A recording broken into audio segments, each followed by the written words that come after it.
Hello students, welcome to RKP online classes. Our next topic is effect of exercise on cardiorespiratory system. यानी कि जो हमारा cardiorespiratory system है, यानी हमारा हार्ट और रेस्पिरेटरी सिस्टम, उसके ऊपर लॉन्ग ड्यूरेशन एक्सरसाइज यानी कि कंटिन्यूअस एक्सरसाइज के बाद क्या क्या इफेक्ट पड़ते हैं। ठीक है, इस टॉपिक में है मतलब after doing exercises for a long time certain adaptation take place in our cardiorespiratory system. यानी कि जब हम लंबे समय तक कोई एक्टिविटी या ट्रेनिंग या एक्सरसाइज करते हैं तो हमारा जो कार्डियोरेस्पिरेटरी सिस्टम है वो कुछ चीजें अडोप्ट कर लेता है। ठीक है, इसके अंदर हम स्टार्टिंग करते हैं increase in the size of heart, यानी कि जो हमारा हार्ट का साइज है वो इंक्रीज हो जाता है। When we perform regular exercise the muscle of heart increase in size and strength. Regular exercise के बाद जो हमारे मसल्स हैं हार्ट की, उनका साइज और स्ट्रेंथ उनके दोनों इंक्रीज हो जाती है। ठीक है, the heart wall grow stronger and thicker. तो मतलब स्टूडेंट्स क्या होता है कि जब एक्सरसाइज करते हैं जो हमारे हार्ट की वॉल्स हैं वो पहले से अधिक शक्तिशाली और मोटी हो जाती हैं। Recent studies shown that the myocardial wall thickness also increases. Our next point is decrease in resting heart rate. तो इसमें क्या है, जो हमारी रेस्टिंग हार्ट रेट होती है यानी कि जब एक व्यक्ति रेस्ट करता है, नॉर्मल पोजीशन में होता है, जो उसकी हार्ट रेट होती है वो डिक्रीज हो जाती है रेगुलर एक्सरसाइजेज से। The regular exercise decrease the resting heart rate if a 10-week training programme is given to an individual whose initial resting rate is 72 per minute. After the training, his resting rate may reduce up to 10 beats per minute. यानी कि एक minute में जो approx एक standard हम मान के चले तो आदमी का जो दिल है वो हार्ट रेट है वो 72 होती है। ठीक है, अगर हम किसी व्यक्ति को 10 वीक का ट्रेनिंग प्रोग्राम देते हैं तो इससे जो उसकी रेस्टिंग हार्ट रेट है वो 10 बीट पर मिनट तक कम हो सकती है। ठीक है, it is not required to beat so quickly to supply blood to the body at rest. It has noted that highly conditioned athlete can have their resting rate at, मतलब कि इसमें क्या बता रहे हैं कि मतलब जो हाईली ट्रेन एथलीट यानी कि जो बहुत अच्छे एथलीट हैं या ट्रेनर हैं उनकी जो रेस्टिंग रेट है वो 30s में यानी 30s की सीरीज में 34, 35, 36। ठीक है, उसके बाद हमारा अगला पॉइंट है stroke volume increase at rest.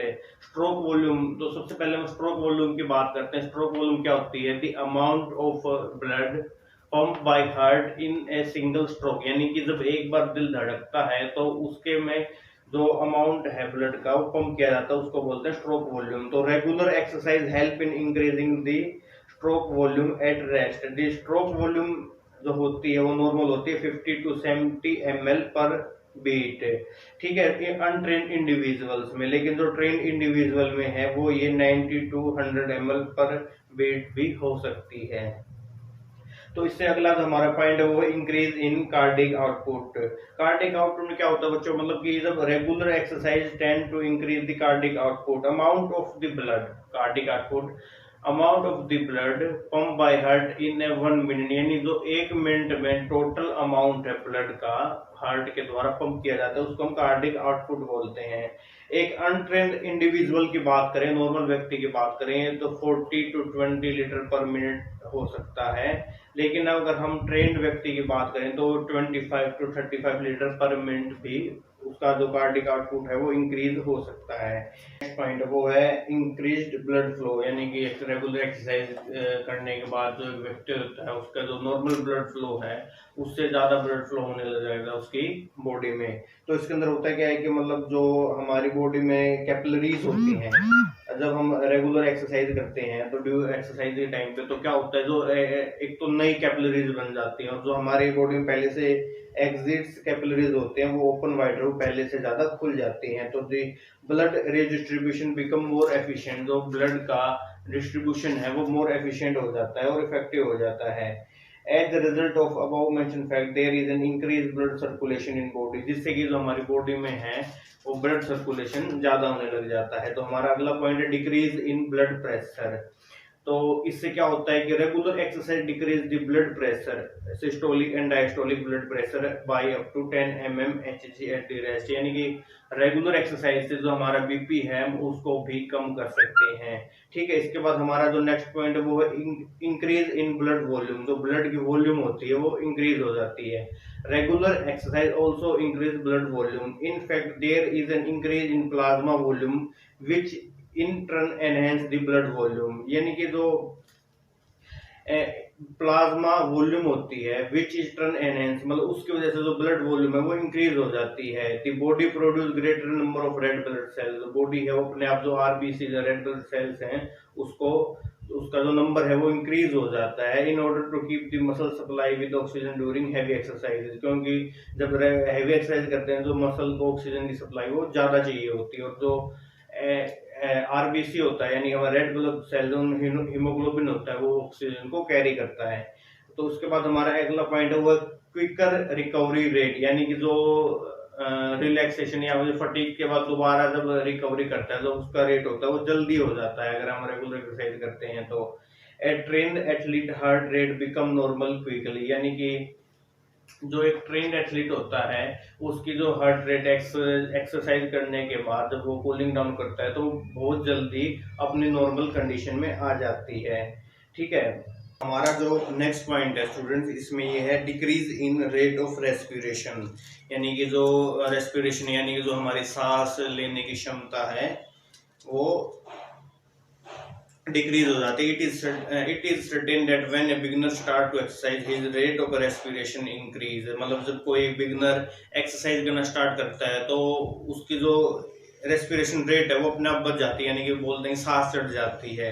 But when same individual perform exercise on daily basis, लेकिन अगर वही व्यक्ति मतलब डेली रेगुलर उन एक्सरसाइज को कर रहा है तो धीरे धीरे जो वो उसका रेस्पिरेशन का रेट है वो अपने आप कम होने लग जाएगा पहले की अपेक्षा। ठीक है, उसके बाद हमारा अगला पॉइंट है unused alveolis become active, regular exercise activate the unused alveoli because much amount of O2 is required. होता क्या है कि जो हमारी अनयूज्ड एल्वियोलीज होती हैं जब हम रेगुलर एक्सरसाइज करते हैं तो वो अपने आप एक्टिव हो जाती है क्योंकि उस टाइम पे हमें ऑक्सीजन की ज़्यादा नीड होती है। तो इसके बाद हमारा अगला पॉइंट है मतलब इसी में है आगे कि the much amount of O2 is required in vigorous and prolonged exercise, यानी कि जो काफी जोरदार और जो लंबी एक्सरसाइज होती है उनके अंदर मतलब O2 की आवश्यकता अधिक होती है जिसकी वजह से जो इनएक्टिव एल्वियोलीज है वो अपने आप एक्टिव हो जाती हैं। इंक्रीज इन एंडोरेंस, एंडोरेंस में इंक्रीज हो जाता है जब हम रेगुलर एक्सरसाइज करते हैं तो हमारी एंडोरेंस है यानी कि हमारी थकान के बावजूद जो काम करने की क्षमता है वो अपने आप इंक्रीज हो जाती है। ठीक है, उसके बाद हमारा अगला पॉइंट है increase in residual air volume. तो residual air volume is the amount of air which is left in lungs after exhalation, यानी कि वो रेजिडुअल एयर वॉल्यूम होते हैं ना वो वॉल्यूम होती है एयर की, वो अमाउंट होता है जो हमारे लंग्स में रह जाता है सांस छोड़ने के बाद भी, यानी कि एक्सहेल करने के बाद भी कुछ अमाउंट हमारे जो लंग्स होते हैं उसके अंदर रह जाते हैं जिसको हम बोलते हैं residual air volume. If a individual perform regular exercise his residual air capacity increase in comparison to an individual who does not perform regular exercises. ठीक है, हमारा जो अगला पॉइंट है स्टूडेंट्स वो है increase lung efficiency to deliver oxygen and remove waste product and gaseous exchange, मतलब कि एक्सरसाइज से क्या होता है जो हमारी लंग की एफिशिएंसी होती है ऑक्सीजन को डिलीवर करने की वो इंक्रीज हो जाती है और हमारा जो वेस्ट प्रोडक्ट होते हैं या फिर जो गैसेज एक्सचेंज होता है वो भी इसकी सहायता एक्सरसाइजेज की वजह से इंक्रीज हो जाता है।